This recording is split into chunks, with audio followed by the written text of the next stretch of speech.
حمد و ثنا بعد نعت مصطفیٰ علیہ تحیت و ثنا۔ قرآن کریم کی دوسرے پارے کی ایک آیت کا کچھ حصہ تلاوت کرنے کا شرف حاصل کیا ہے۔ دعا ہے اللہ جل مجدہ مجھ گناہگار پر حقیر پر تقصیر کو اللہ تعالیٰ حق بیان کرنے کی توفیق عطا فرمائے۔ سن کر سمجھ کر اللہ تعالیٰ ہم سب کو اس پر عمل کی اور قائم رہنے کی توفیق عطا فرمائے۔ وما توفیقی الا باللہ العلی العظیم۔ کچھ ہی دنوں کے بعد انشاءاللہ العزیز ماہ رمضان المبارک کی آمد ہو جائے گی، اور دعا ہے اللہ تعالیٰ ہمیں اس ماہ مقدس کے ادب اور احترام اور اس کے تمام روزے اور تراویح، قرآن پاک پورا تراویح کی صورت میں اللہ تعالیٰ ہم سب کو سننے کی توفیق عطا فرمائے، اور ماہ رمضان کی تمام برکتیں اور نورانیت کے جلوے اللہ تعالیٰ ہمیں اپنے دامن میں سمیٹنے کی توفیق عطا فرمائے۔ تو ماہ رمضان المبارک جو کہ مہمان مہینہ کہلاتا ہے اور بزرگ مہینہ کہلاتا ہے، اور پھر فرمایا کہ آقا علیہ الصلوۃ والسلام فرماتے ہیں رمضان امتی، رمضان میری امت کا مہینہ ہے، اور رجب اللہ کا مہینہ ہے، شعبان و شہری، شعبان میرا مہینہ ہے۔ تو فرمایا عند اللہ 12 شہرن، اللہ تعالیٰ کے ہاں مہینوں کی تعداد 12 ہیں، اور ہمارا اسلامی سال جو ہے وہ پہلا مہینہ محرم الحرام ہے، اور نامہ مہینہ ماہ رمضان المبارک ہے، اور بڑی ہی برکتوں اور عظمتوں والا مہینہ ہے۔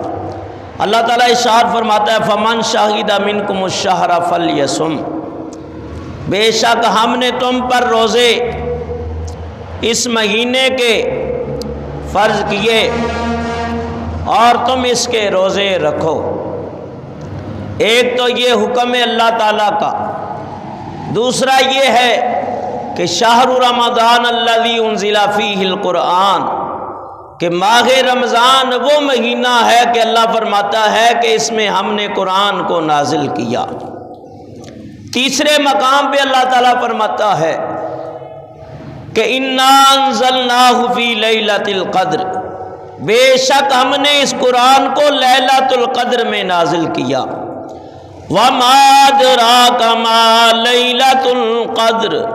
اور تم کیا جانو لیلۃ القدر کیا ہے؟ لیلۃ القدر خیر من 1000 شہر، فرمایا لیلۃ القدر وہ مقدس اور برکتوں والی عظمتوں والی رات ہے جو 1000 مہینوں سے زیادہ افضل ترین ہے، کہ اس رات میں عبادت کی تو یوں سمجھو 1000 مہینوں کی عبادت کا اجر و ثواب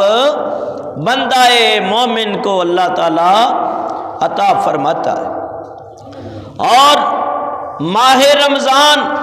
جب نبی کریم علیہ الصلوۃ والسلام ہجرت مکہ فرما کر مدینہ المنورہ تشریف لے گئے، اور حضور پر نور صلی اللہ علیہ وسلم کو مدینہ پاک گئے ہوئے تقریباً 18 مہینے گزر چکے تھے۔ 18واں مہینہ تھا 2 ہجری تھی، اور 10ویں شعبان المعظم روزے فرض ہوئے، اور اس کے بعد جب تک اللہ کے محبوب علیہ الصلوۃ والسلام ظاہری حیات مقدسہ کے ساتھ دنیا میں رہے تو ماہ رمضان کے روزے رکھتے رہے۔ اور رمضان اس کا نام رکھنے کی وجہ کیا ہے؟ کیونکہ 2 ہجری اور شعبان المعظم کی 10 اور موسم گرم تھا، گرمی کے موسم کے اندر یہ روزے فرض ہوئے۔ تو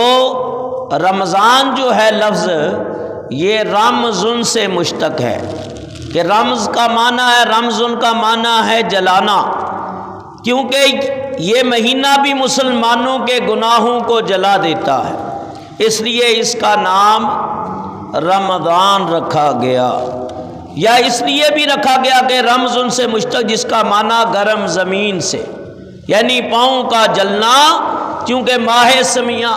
سیام کے اندر نفس کے جلنے اور تکلیف کا موجب یہ ہوتا ہے، لہذا اس لیے اسے رمضان کہا جاتا ہے۔ اور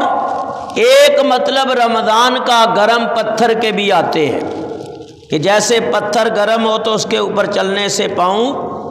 جل جاتے ہیں، تو ماہ رمضان کو اس لیے رمضان کہا گیا کہ اس وقت سخت گرم موسم تھا۔ برق ہے جو معنی بھی لیا جائے، قریب القریب وہ یہی سبق دیتا ہے کہ ماہ رمضان کے اندر انسان روزہ رکھ کے بھوکا اور پیاسا رہ کے اپنے رب کو راضی کر لے۔ اور پھر اس کے بارے میں، ماہ رمضان کے بارے میں بہت سارے مقامات کے اوپر علماء نے لکھا، اور نبی پاک علیہ الصلوۃ والسلام ارشاد فرماتے ہیں، مشکات شریف کی حدیث ہے، صفحہ نمبر 181 ہے، حضور فرماتے ہیں لِكُلِّ شَيْءٍ زَكَاةٌ وَزَكَاةُ الْجَسْدِ الصَّوْمُ، فرمایا کہ ہر چیز کی زکوٰۃ ہوتی ہے، اور جسم کی زکوٰۃ کیا ہے؟ روزہ رکھنا۔ تو نبی پاک صلی اللہ علیہ وسلم رجب کے روزے بھی رکھتے تھے، اور اسی طرح شعبان کے روزے بھی رکھتے تھے، اور اسی طرح فرض روزے ماہ رمضان کے بھی رکھتے تھے۔ انبیاء علیہ السلام کے اوپر بھی روزے فرض کیے گئے۔ حضرت آدم ایام بیت کے روزے رکھتے، چاند کی 13، 14 اور 15۔ اسی طرح حضرت موسیٰ علیہ السلام، ان کی قوم کے اوپر بھی روزے فرض تھے۔ اگر گرمیوں میں آتے تو وہ 50 رکھتے، اور ٹھنڈے موسم میں آتے تو وہ 30 رکھتے، یعنی گرمیوں میں زیادہ روزے رکھتے تاکہ زیادہ سے زیادہ نفس کو، اس کی خواہشات کو ختم کیا جائے اور اللہ کی رضا حاصل کی جائے۔ اس طرح حضرت عیسیٰ علیہ السلام اور دیگر انبیاء علیہ السلام، تو روزہ قدیمی عبادت ہے، تو روزہ رکھنا اللہ تعالیٰ کے قرب میں انسان کو پہنچا دیتا ہے۔ ماہ رمضان کی فضیلت کے بارے میں چند باتیں عرض کروں گا۔ ایک شاعر نے بڑی پیاری بات کی ہے، کہتے ہیں اے رمضان بزرگ مہینہ، تے رب سچے فرمایا، باقی سب مہینے اندر تے عالی رتبہ پایا، ذکر دعا عبادت جو کوئی تے ایس مہینے کریدا، 70 حصے اجر گنیدا، تے مالک بہرو بریدا۔ نبی پاک علیہ الصلوۃ والسلام کا ارشاد ہے کہ اللہ کو ماہ رمضان اس طرح پیارا ہے جیسے اپنے بیٹوں کے اندر حضرت یعقوب علیہ السلام کو یوسف علیہ السلام بڑے پیارے تھے، اسی طرح اللہ تعالیٰ کو ماہ رمضان بڑا ہی پیارا لگتا ہے۔ اور پھر حضرت یوسف علیہ السلام نے اپنے 11 بھائیوں کی خطاؤں کو معاف کر دیا، اور حضرت یعقوب علیہ السلام نے دعا کی، اللہ نے معاف کر دیا۔ تو فرمایا جس طرح حضرت یوسف علیہ السلام کے صدقے ان کے 11 بھائیوں کی خطاؤں کو معافی مل گئی، اس طرح بندہ مومن کو اللہ ماہ رمضان کا صدقہ 11 مہینے کی خطائیں اللہ تعالیٰ ان کی معاف فرما دیتا ہے۔ 11 مہینے کے گناہ ماہ رمضان کی بدولت اللہ تعالیٰ معاف کر دیتا ہے۔ تو یہ اس مہینہ مبارک کی برکتیں ہیں۔ اللہ تعالیٰ فرماتا ہے یا ایھا الذین آمنوا استعینوا بالصبر والصلاۃ، کیونکہ ماہ رمضان کے اندر انسان روزہ رکھتا ہے اور صبح صادق سے لے کے غروب آفتاب تک بھوکا اور پیاسا رہتا ہے، کھانے پینے سے اپنے آپ کو روکتا ہے اور سارا دن اس کیفیت میں رہتا ہے، اور جب جیسے ہی غروب آفتاب ہوتا ہے، افطار کا وقت ہوتا ہے، تو بندہ مومن اپنے افطار کو کرتا ہے۔ تو سارا دن بھوکا رہنے سے انسان کے اندر صبر کا مادہ پیدا ہو جاتا ہے۔ اللہ تعالیٰ صبر والوں کے ساتھ ہے، اور صبر کے بارے میں قرآن کریم میں واضح طور پہ اللہ فرماتا ہے یا ایھا الذین آمنوا استعینوا بالصبر والصلاۃ، اے ایمان والو مدد حاصل کرو صبر سے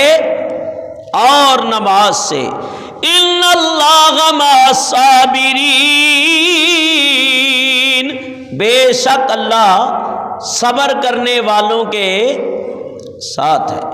ایک اور مقام پہ اللہ فرماتا ہے، چوتھا پارہ سورہ آل عمران اور آیت نمبر 140 ہے، واللہ یحب الصابرین، اور اللہ صبر کرنے والوں کو پسند کرتا ہے۔ اور 23واں پارہ سورۃ الزمر آیت نمبر 10 ہے، انما یوفی الصابرون اجرهم بغیر حساب، صابروں کو اللہ تعالیٰ بھرپور ثواب عطا کرتا ہے اور ایسا ثواب دیتا ہے کہ اس ثواب کا کوئی حساب ہی نہیں ہے، بلا حساب و کتاب۔ جس طرح اللہ نے فرمایا وَمَن يَتَّقِ اللَّهَ يَجْعَل لَّهُ مَخْرَجًا وَيَرْزُقْهُ مِنْ حَيْثُ لَا يَحْتَسِبُ، کہ جو اللہ سے ڈرے اور تقوی کو اختیار کرے تو اللہ تعالیٰ اس کو ایسی جگہ سے رزق عطا کرتا ہے جہاں اس کا گمان بھی نہیں۔ اور ایک اور مقام پہ اللہ فرماتا ہے کہ کہ ان اللہ یرزق من یشاء بغیر حساب، اللہ بے شک جسے چاہتا ہے بے حساب رزق دیتا ہے۔ تو فرمایا کہ صبر کرنے والوں کو بھی اجر بے حساب ہے، اور تقوی اختیار کرنے والے اور اللہ تعالیٰ سے ڈرنے والوں کو بھی رزق بے حساب ہے۔ تو یہ اللہ تعالیٰ کے بندے کے اوپر انعام ہے کہ نہیں ہے؟ بہت بڑا انعام ہے۔ اب آئیں حدیث مبارکہ کے اندر، کتاب الصوم الفصل الاول، عن ابی ہریرہ رضی اللہ تعالی عنہ اذا دخل رمضان فتحت ابواب السماء، کہ حضرت ابو ہریرہ رضی اللہ تعالی عنہ اس حدیث کی روایت فرماتے ہیں کہ نبی کریم علیہ الصلوۃ والسلام نے ارشاد فرمایا، بڑی توجہ کے ساتھ اور انہماک کے ساتھ ان حدیث مبارکہ کو سنو، اور تاکہ یہ بات ذہن نشین ہو جائے کہ یہ مہینہ جو آ رہا ہے ہم اس کو کھیل کود میں نہ گزاریں ہیں اور روزوں سے محروم نہ رہ جائیں، جبکہ نبی کریم علیہ الصلوۃ والسلام نے فرمایا۔ یہ حدیث بیان کرنے سے پہلے ایک اور حدیث سن لو۔ نبی پاک صلی اللہ علیہ وسلم ممبر پہ جب تک نہیں بنا تھا تو ویسے ہی آپ ستون حنانہ کے ساتھ ٹیک لگا کے خطبہ دیا کرتے تھے۔ ایک صحابیہ خاتون نے حضور کے لیے ممبر تیار کروایا، ممبر رکھا گیا مسجد نبوی کے اندر۔ اللہ آپ کو اس مقام کی زیارت نصیب فرمائے جہاں نبی پاک صلی اللہ علیہ وسلم جلوہ فرما ہوتے ممبر کے اوپر اور خطبہ ارشاد فرماتے۔ بڑے بڑے جلیل القدر صحابہ کرام سب کا رضی اللہ تعالی عنہم، وہ آپ کا خطبہ سنتے۔ نبی پاک علیہ الصلوۃ والسلام ممبر کے اوپر خطبہ دینے کے لیے حضور تشریف لے گئے، اور اللہ کے حبیب علیہ الصلوۃ والسلام جب پہلی سیڑھی پہ قدم رکھتے ہیں تو فرما رہے ہیں آمین۔ دوسری پہ رکھا تو فرما رہے ہیں آمین، جب تیسری پہ میرے نبی نے قدم رکھا تو فرمایا آمین۔ صحابہ کرام رضوان اللہ تعالی علیہ مجمعین میں سے کسی نے عرض کی یا رسول اللہ، ہمارے ماں باپ حضور پہ قربان ہو جائے، یہ آپ 3 مرتبہ آمین فرمائی ہے، اس کی حکمت کیا ہے ہمیں ارشاد فرمائے اور اس کی وضاحت ہو جائے۔ تو نبی پاک صلی اللہ علیہ وسلم نے فرمایا کہ جب میں منبر کے اوپر خطبہ دینے کے لیے جا رہا تھا اور پہلی سیڑھی پہ قدم رکھا تو اتنے میں جبرائیل امین علیہ السلام ظاہر ہو گئے اور وہ کہہ رہے تھے کہ یا اللہ وہ شخص تباہ و برباد ہو جائے کہ جو ماہ رمضان کو پائے اور روزے رکھ کے عبادت کر کے جنت نہ حاصل کرے، جنت نہ کمائے۔ آپ نے بدبخت بھی دیکھے ہوں گے، شریر انسان بھی دیکھے ہوں گے، اور زانی و شرابی بھی، ہر طرح کی برائیاں کرنے والے، لیکن نبی پاک صلی اللہ علیہ وسلم کے اس فرمان سے یہ بات ظاہر ہو جاتی ہے کہ ایسے شخص سے جبریل بھی نفرت کرتا ہے، اور نبی پاک آمین فرما رہے ہیں۔ جبریل کی بد دعا کے اندر قبولیت کا کوئی شک نہیں، وہ دعا دے دیں تب بھی قبول، اگر کسی کے لیے بد دعا کر دیں تو وہ بھی قبول ہے، اور اوپر مہر میرے نبی کی لگ گئی آمین کی، تو نہ تو ویسے ہی شک تھا ویسے بھی پک تھا، تو اب بات اور پکی اور پختہ اور مدلل اور مضبوط ہو گئی کہ سرکار دو عالم نے آمین فرما دیا۔ فرمایا جبریل بد دعا کر رہے ہیں یا اللہ وہ شخص برباد ہو جائے، اس کی ناک خاک آلودہ ہو جائے جو ماہ رمضان کو پالے اپنی زندگی کے اندر اور پھر اس کے روزے رکھ کے جنت نہ حاصل کرے۔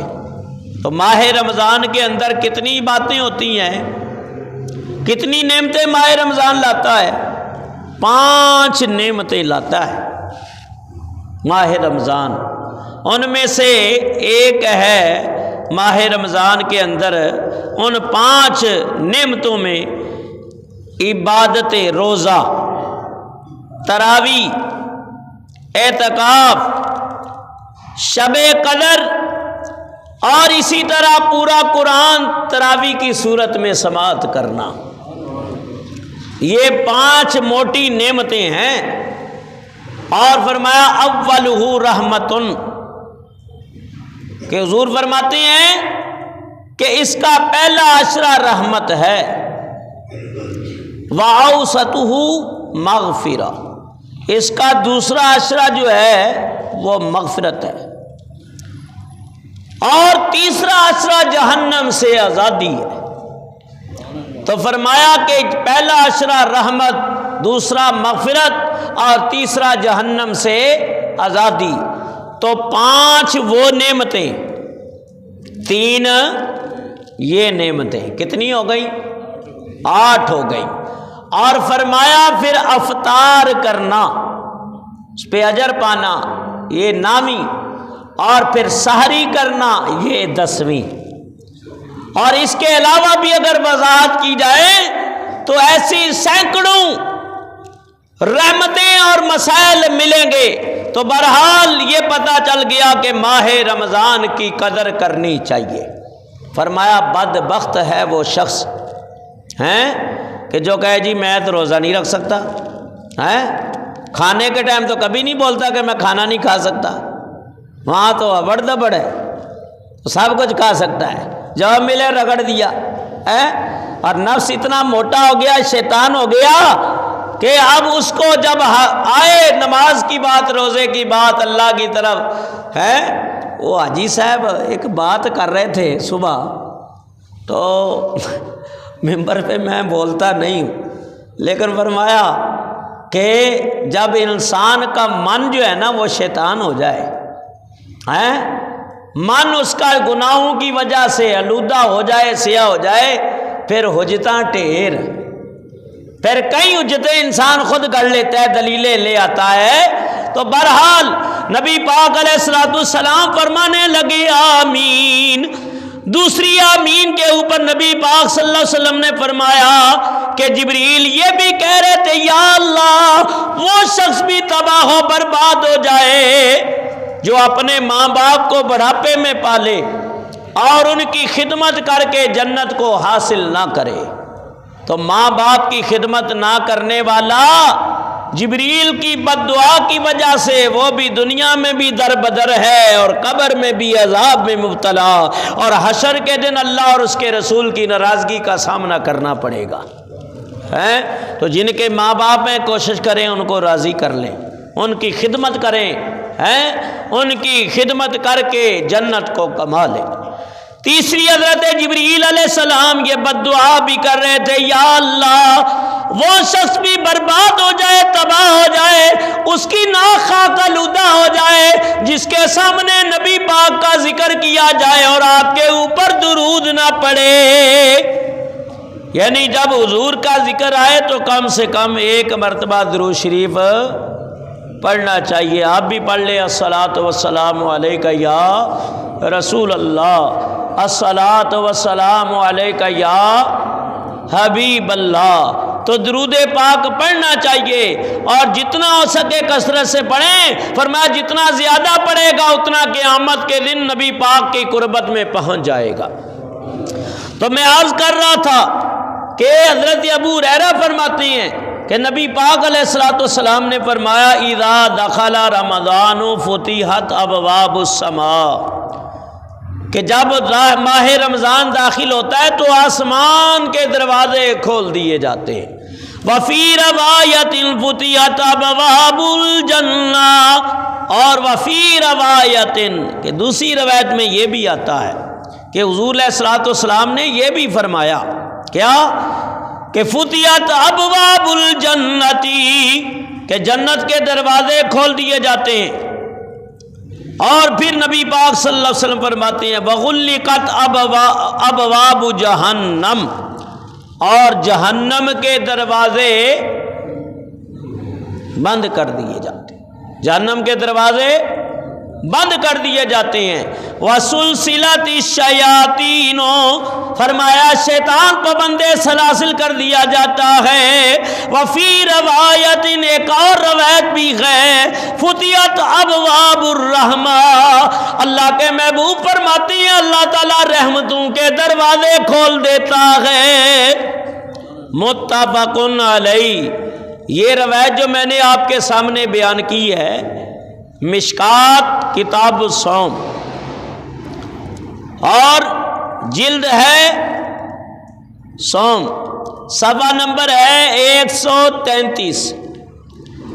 بخاری شریف اور مسلم شریف یہ بھی بڑی موٹی کتابیں ہیں حدیث مبارکہ کی، بخاری اور مسلم۔ قرآن پاک کے بعد علماء کا جو مشرقی ممالک کے علماء ہیں ان کا متفقہ فیصلہ یہ ہے کہ قرآن کریم کے بعد اصحاح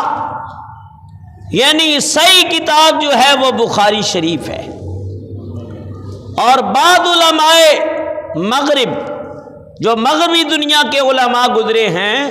ان کے نزدیک قرآن کریم کے بعد سب سے بہترین اور اصحاح اور مستند اور معتبر اور مدلل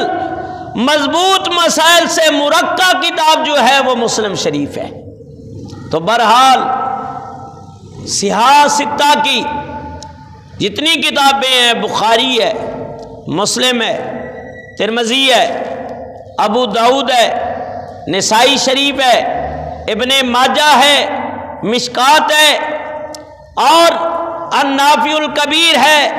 الجامع الحدیث ہے، جتنی بھی حدیث کی کتابیں ہیں ہمارے نزدیک سب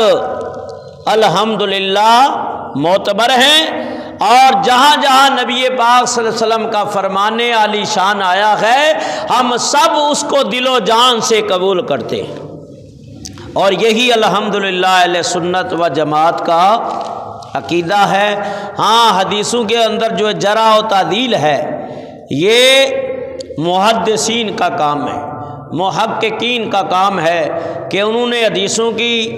جو چھانٹ کی ہے اس کے اندر حدیثوں کو نکالا ہے جو صحیح حدیث ہے، حدیث مشہورہ ہے، حدیث متواترہ ہے، حدیث حسن ہے، حدیث مرفوع ہے، حسن لذاتی ہی ہے، حسن لغیری ہی ہے،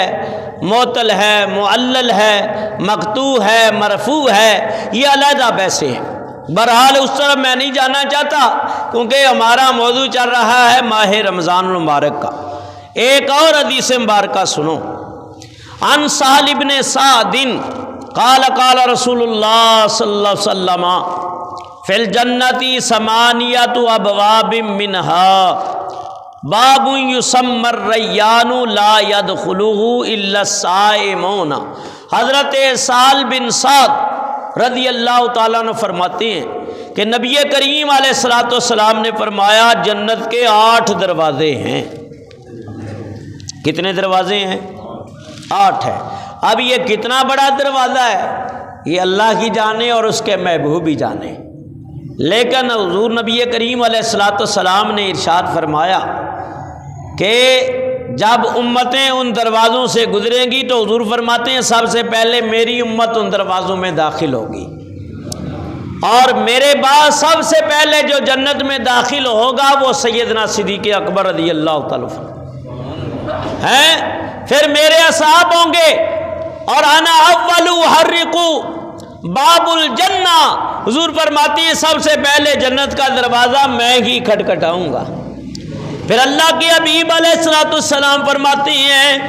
کہ اس کی کیفیت ان دروازوں کی یہ ہوگی، یعنی کتنے نبی ہوں گے اور ان کی امتیں، جیسے کوئی چیز وزن کی وجہ سے، کوئی پھٹی ہے، لکڑی ہے، وزن ڈالے تو بعض کا جو ہے وہ 2 ٹکڑے ہو جاتی ہے، بعض جگہ اس کے اندر دراڑ پڑ جاتی ہے تو ایک آواز پیدا ہوتی ہے، چڑ چڑ کی ایک آواز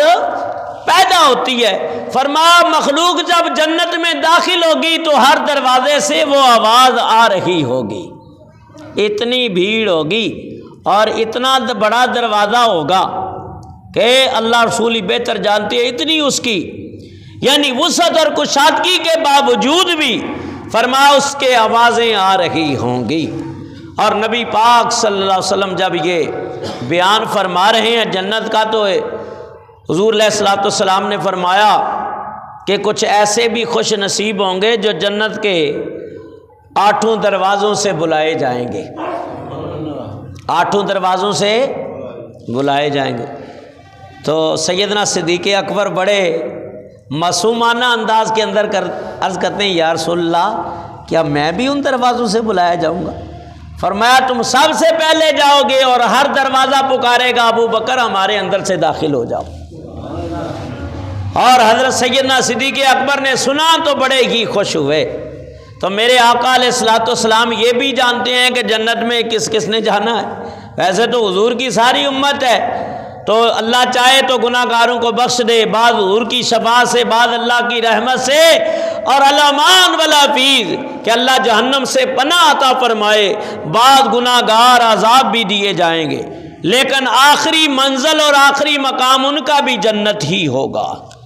نبی پاک علیہ الصلوۃ والسلام فرماتے ہیں جنت کے 8 دروازے کھول دیے جاتے ہیں۔ فرمایا باب یسمی الریان، جنت کے 8 دروازوں میں سے ایک دروازے کا نام ہے باب الریان، اسے باب الریان کہتے ہیں۔ فرمایا لا يدخلہ الا الصائمون، اس سے کوئی داخل نہیں ہوگا، لیکن اللہ کے حبیب علیہ الصلوۃ والسلام فرماتے ہیں صرف روزے دار ہی داخل ہوں گے، روزہ خور، روزہ توڑ یہ اسے داخل نہیں ہو سکتے ہیں۔ تو بہرحال جو روزہ چھوڑ ہیں یا روزہ توڑ ہیں تو وہ تو اللہ تعالیٰ ہی کرم کرے، میں کون ہوتا ہوں کسی اللہ کی رحمت کو روکنے والا، لیکن اللہ کے محبوب فرماتے ہیں کہ جو اللہ تعالیٰ کے فرائض و واجبات کو بلا عذر شرعی ترک کر دیتا ہے وہ اللہ کے عذاب کا سامنا کرے گا، اور عذاب الہی میں مبتلا کیا جائے گا۔ تو جب عذاب کی بات آئے تو اللہ کی پناہ مانگا کرو۔ یا اللہ ہم جہنم سے تیری پناہ مانگتے ہیں، مولا ہمیں اس سے محفوظ فرما۔ اور جب جنت کا ذکر ہے تو اللہ کے محبوب فرماتے ہیں رب سے جنت مانگا کرو، اور جنت بھی مانگو تو جنت الفردوس مانگا کرو۔ نبی پاک علیہ الصلوۃ والسلام فرماتے ہیں، ایک اور حدیث ہے، ان ابی ہریرہ قال قال رسول اللہ صلی اللہ علیہ وسلم من صام رمضان ایمانا و احتسابا غفر له ما تقدم من ذنبه۔ اب ان لوگوں کے لیے یہ حدیث ہے، اور ایک بات اور سن لو، میں بات کر رہا ہوں، ہاں، اور نظر بھی ہوتی ہے میری، کون 8 تراویحیں پڑھ کے بھاگتا ہے اور کون 20 پوری پڑھتا ہے۔ تو بہرحال یہ کوشش کرو، نفس تو یہ تو کبھی بھی راضی نہیں ہوگا۔ حضرت باؤ رحمۃ اللہ علیہ فرماتے ہیں، اور حدیث میں بھی ہے کہ نفس کی مثال کتے سی دی ہے، کہ کتے کو جب ہڈی ڈال دو نا یا کھانا ڈال دو تو تھوڑی دیر کے لیے خاموش ہو جائے گا، جب پھر بھوک لگے گی پھر آوازیں نکالنا شروع کر دے گا۔ تو فرمایا اسی طرح یہ انسان کا نفس بھی ہے، اگر اس کو مار دیا جائے، مارنے سے مراد یہ ہے اس کی بات نہ مانی جائے، اگر یہ نماز سے روکے تو بولو نہیں نماز پڑھنی ہے، اگر یہ روزے سے روکے اور روکتا بھی ہے تو نہیں روزہ ہم نے رکھنا ہے۔ اور بعد اللہ کے ایسے بندے ہیں اللہ انہیں جنت میں اعلیٰ مقام عطا فرمائے جو سارا سال روزے رکھتے ہیں، سوائے ان ایام کے جن میں روزے رکھنا منع کیا گیا، کہ جیسے عید الفطر ہے یا عید الاضحیٰ ہے، تو اس میں روزے رکھنے منع ہے۔ باقی پورا سال اگر چاہیں تو روزے رکھیں، ایام بیت کے روزے رکھیں، اور 13 اور 14 اور 15 کے روزے رکھیں، یا منت کے روزے رکھیں جن کا ادا کرنا واجب ہے، یا فرض کے روزے رکھیں، کہ اس سے نفس مرتا ہے اور گناہ ختم ہوتے ہیں اور اللہ تعالیٰ کی محبت نصیب ہو جاتی ہے۔ تو بہت سارے ہیں وہ کہتے ہیں جی 5-6 روزہ تراویح پڑھ لی تو اب ہمیں کوئی تراویح پڑھنے کی ضرورت نہیں ہے نا، اور بہت سارے ہیں کہ 10 روزہ تراویح پڑھتے ہیں، اب کہتے ہیں تراویح پڑھنے کی ضرورت نہیں ہے۔ بہت سارے 20 روزہ تراویح پڑھتے ہیں، کہتے ہیں جی ایسا پڑھ لیا پورا قرآن تو سننا سی، یہ تسا مفتی کدوں دے بن گئے، اپنے خود ہی مسئلے کر دے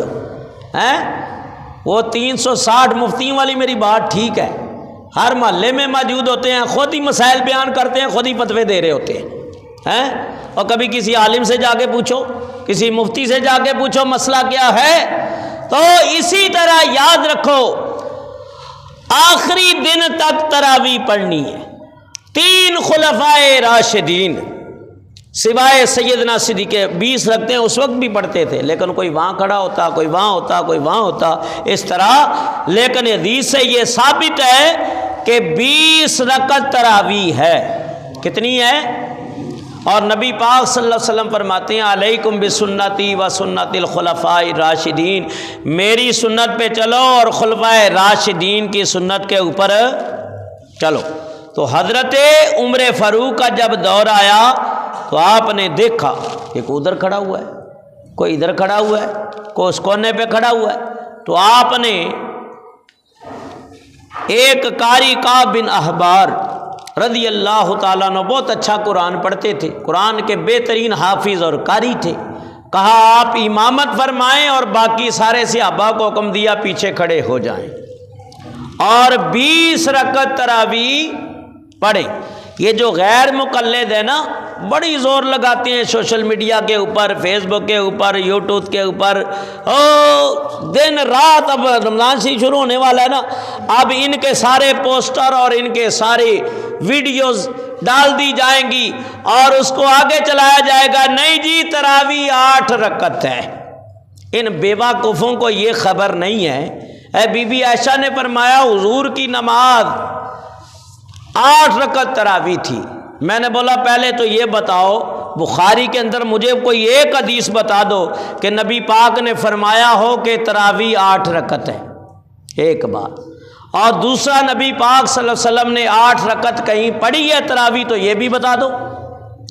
جب نہیں بتائی اور نہ ثابت ہے تو پھر تم ایڑی چوٹی کا زور لگاتے ہو ہیں؟ مجھے یہ بتاؤ کہ یہ تراویح پڑھنا اچھا عمل ہے کہ نہیں ہے؟ بھائی زیادہ پڑھ لو گے، کھانا کھایا ہو، بریانی کھائی ہو، پھر آگے سامنے آ جائے اس کو تو نہیں چھوڑتے، چلو جی ایک پلیٹ اور مڑ دیتے، اور جب آئے اللہ کی عبادت کی بات نہیں جی یہ ہے وہ اس میں جی چھڑاتے، یہ نفس موٹا ہے۔ یہ اللہ کے بندے پتہ نہیں زندگی میں پھر ماہ رمضان نصیب ہو یا نہ ہو، جتنا ہو سکے اللہ کی عبادت کر لو، نماز پڑھ لو۔ تو حضرت فاروق اعظم نے یہ عمل جاری کر دیا۔ کسی نے کہا حضرت یہ بدعت ہے، کیا ہے؟ فرمایا ہادی نعمت البدع، بدعت تو ہے، نیا کام ہے لیکن اچھا ہے۔ اور میرے آقا فرماتے ہیں پھر دروازہ حضور نے بند نہیں کیا، نبی پاک فرماتے ہیں من سن سنتن عملا فہو اجرہ، کہ جس نے دین کے اندر اچھا رستہ نکالا، جو اس پہ عمل کرے گا اس کو بھی ثواب ملے گا، جس نے ایجاد کیا اس کو بھی ثواب ملے گا۔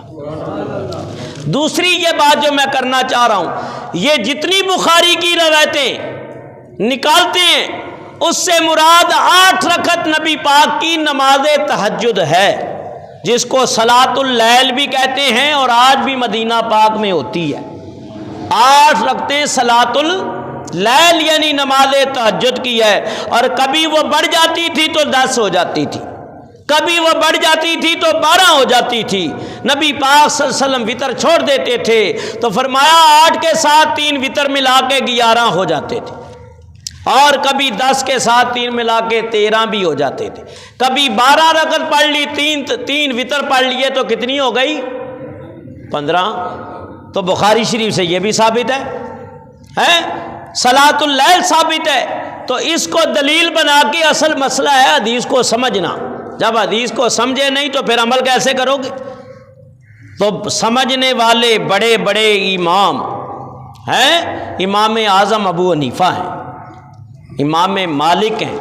امام شافعی ہیں، احمد بن حنبل ہیں، اور آج تک لاکھوں علماء محدثین و محققین ہیں، ان کی تحقیقیں چھوڑ کے آپ کی بات کے اوپر عمل کرنا شروع کر دیں، تو یہ عقل قبول نہیں کرتی۔ سیدنا فاروق اعظم نے 20 رکعت تراویح پڑھی اور پڑھوائی۔ حضرت عثمان غنی کا دور خلافت آیا، ان کے دور میں بھی تراویح 20 رکعت ہے۔ حضرت علی کا دور خلافت آیا تو تراویح 20 رکعت ہے۔ اب اس میں ڈنڈیاں نہیں مارنی چاہیے، اس طرح کی باتیں گھڑ کے لوگوں کو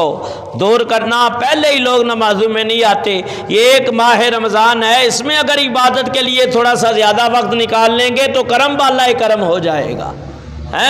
تو تراویح 20 رکعت ہی ہے، اور 20 رکعت ہی پڑھنی چاہیے، یہی سنت ہے۔ اور آج تک نبی پاک صلی اللہ علیہ وسلم کی یہ سنت چلی آ رہی ہے کہ جب ماہ رمضان آتا تو حضرت جبریل مصلی کے اوپر کھڑے ہوتے، سرکار دو عالم پیچھے کھڑے ہو جاتے اور جبریل قرآن سناتے اور حضور سنتے، پھر نبی پاک قرآن پڑھتے اور جبریل سنتے۔ تو یہ قرآن پڑھنا یہ جبریل کی سنت ہے، اور سماعت کرنا حضور کی سنت ہے۔ پھر نبی پاک کا قرآن پڑھنا پورا اور سننا جبریل علیہ السلام کی سنت ہے، اور آج تک وہ سنت چلی آ رہی ہے۔ حافظ صاحب پڑھیں گے انشاءاللہ، ہم سنیں گے، اور اللہ سے دعا کرو اللہ پورا قرآن سننے کی توفیق عطا فرمائے۔ ایک اور حدیث مبارکہ ہے، اس کو میں پہلے مکمل کر لوں۔ فرمایا من صام رمضان ایمان، جس نے ماہ رمضان کا روزہ رکھا ثواب کی خاطر،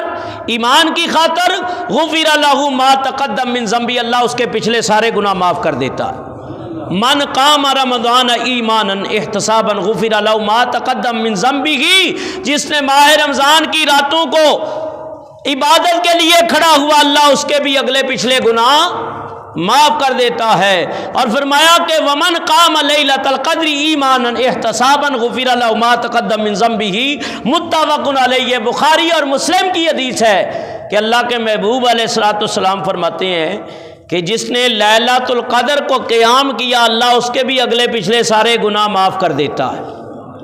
اور پھر ایک اور بڑی پیاری حدیث ہے، وعنہ قال قال رسول اللہ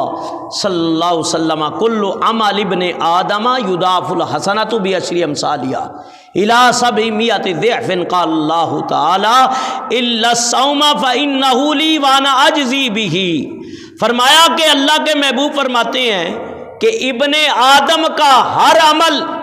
ماہ رمضان کے اندر اجر کے ثواب سے دگنا کر دیا جاتا ہے، اور اگر شخص مسلمان مومن نفل پڑھتا ہے تو فرض کا ثواب ملتا ہے، اور فرض پڑھتا ہے بعض روایتوں میں تو اللہ 70 فرض کا ثواب عطا کر دیتا ہے۔ اور پھر اللہ فرماتا ہے روزہ میرے لیے ہے، اس کی جزا دینے والا میں ہوں۔ ہر عمل کی جزا متعین کی گئی، لیکن فرمایا کہ روزہ ایک ایسا عمل ہے اس کی جزا کا کوئی تعین نہیں ہے، فرمایا بلا حساب و کتاب ثواب دینے والا رب ہے۔ ایک معنی اس کا بعد محدثین نے یہ بیان کیا ہے کہ اللہ فرماتا ہے روزہ میرے لیے وانا اجزی، فرمایا اس کی جزا میں دینے والا ہوں، بلکہ واجزی بھی، فرمایا اس کی جزا میں دینے والا اور خود اس کی جزا میں ہوں۔ کہ مطلب کیا نکلا کہ روزے دار کو اللہ کا دیدار نصیب ہوگا۔ آج تو حضور کے دیدار کے لیے ہم ترستے ہیں، تو کرم بالا کرم بندہ مومن کو حضور کا دیدار تو ہونا ہی ہونا ہے، ساتھ اللہ کا دیدار بھی ہو جائے گا۔ اور فرمایا کہ یدعو شہوتہ وطعامہ من اجلی للصائم، فرمایا روزہ دار شہوت کو مار دیتا ہے، کھانے کو چھوڑ دیتا ہے۔ فرحتان فرحۃ عند فطرہ وفرحۃ عند لقاء ربہ، روزے دار کو دو خوشیاں ملتی ہیں، ایک افطار کے وقت ملتی ہے کہ شکر ہے آج روزہ پورا ہو گیا، اور اس وقت جو دعا مانگو جائز دعا مانگو اللہ قبول کر لیتا ہے۔ دوسرا یہ اجر ملتا ہے کہ یہ خوشی ہوتی ہے کہ وہ روزہ پورا ہوا، اور عند لقاء ربہ، دوسری خوشی اس کو اس وقت ہوگی جب اللہ کا دیدار ہوگا، لیکن اس کو ہوگا جو روزہ رکھتا ہے، جو ڈنڈیاں مارے وہ دیدار سے محروم ہی ہوگا۔ یہ یاد رکھو، اب ہر آدمی اپنا خود ہی حساب و کتاب کر لے۔ وَلَا خُلُوفُ فَمِ الصَّائِمِ أَطْيَبُ عِندَ اللَّهِ مِن رِيحِ الْمِسْكِ، فرمایا اللہ کے محبوب فرماتے ہیں کہ روزے دار کے منہ کی مہک جو ہے، خوشبو جو ہے اللہ کے ہاں وہ مشک و عنبر سے بھی زیادہ پسندیدہ ہے۔ وَالصِّيَامُ جُنَّةٌ إِذَا كَانَ یوم صوم احدکم، حضور فرماتے ہیں جب تم میں سے کسی کا روزہ ہو تو نہ بری بات کہے نہ شور مچائے۔ لوگ روزے کے اندر گانے بھی سنتے رہتے ہیں، فلمیں بھی دیکھ رہے ہوتے ہیں، ڈرامے بھی دیکھ رہے ہوتے ہیں، ادھر گندگی میں آنکھیں ٹھنڈی کرتے ہیں، جبکہ نیک کاموں میں آنکھیں ٹھنڈی کرنی چاہیے کہ کوئی قرآن و حدیث پڑھو، تلاوت قرآن کرو۔ فرمایا ورنہ بھوکا پیاسا رہنے سے ہر چیز کا روزہ ہے، ہاتھ کا بھی، آنکھ کا بھی، کان کا بھی اور منہ کا بھی، فرمایا ہر عضو کا روزہ ہے۔ اور فرمایا اگر کوئی تم کو گالی گلوچ کرے یا جنگ کرے یا لڑائی کرے تو کہہ دو کیا کو فَلْيَكُنْ إِنِّي امْرَأٌ صَائِمٌ، لوگوں میں روزے دار ہوں۔ تو یہ روزے دار کے لیے اللہ کے حبیب علیہ الصلوۃ والسلام نے فرمایا، وقت کافی ہو گیا ہے، ایک حدیث میں اور بیان کر دیتا ہوں اسی ضمن میں کہ نبی پاک صلی اللہ علیہ وسلم فرماتے ہیں، راوی کون ہے؟ حضرت سلمان فارسی، بڑی پیاری حدیث ہے کہ شعبان کے آخری دن رمضان شریف سے ایک دن پہلے حضور صحابہ کو جمع فرماتے، اور نبی پاک کیا فرماتے؟ وان سلمان الفارسی کی قال خطبنا رسول اللہ صلی اللہ علیہ وسلم فی آخر یوم من شعبان، سلمان فارسی کہتے ہیں کہ آخری دن شعبان کے اللہ کے محبوب صحابہ کو جمع فرماتے فقال یا ایھا الناس، اے لوگو قد اظلکم شہر عظیم، تمہارے اوپر ایک عظیم مہینہ سایہ فگن ہونے والا ہے، شہر مبارک، مبارک مہینہ آنے والا ہے، شہر فی لیلۃ خیر من الف شہر، اس مہینے کے اندر ایک رات ایسی ہے جو 1000 مہینوں سے افضل ترین ہے۔ جعل اللہ صیامہ فریضۃ، اور جس مہینے کے روزے فرض کیے گئے، وقیام لیلہ تطوعا، اور فرمایا جس کی راتوں کا قیام نفل بنایا یعنی سنت بنایا، من تقرب فی بخصلۃ من الخیر، جو اس ماہ میں نفلی بلائی سے قرب حاصل کرے گویا اس نے دوسرے مہینے میں فرض حاصل کیا۔ جو اس مہینے میں فرمایا کما ادا فریضۃ مما سوا ومن ادا فریضۃ فیہ کان کمن ادا سبعین فریضۃ مما سوا، فرمایا کہ اگر اس میں فرض ادا کیا تو ایسا سمجھو جیسے دوسرے مہینے میں اس نے 70 فرض ادا کر دیے۔ اور پھر میرے آقا فرماتے ہیں وَهُوَ شَهْرُ الصَّبْرِ، فرمایا یہ صبر کا مہینہ ہے، وَالصَّبْرُ ثواب الجنہ، اور صبر کا ثواب جنت ہے، شہر المواساتی، یہ بھلائی کا مہینہ ہے، وَالشَّهْرُ یُزَادُ فِیہِ رِزْقُ الْمُؤْمِنِ، اس میں مومن کا رزق بڑھ جاتا ہے۔ من فطر فیہ صائما، فرمایا جس نے روزہ رکھا افطار کیا، کان لہ مغفرۃ لذنوبہ، اللہ اس کے گناہوں کو معاف کر دیتا ہے، وعتق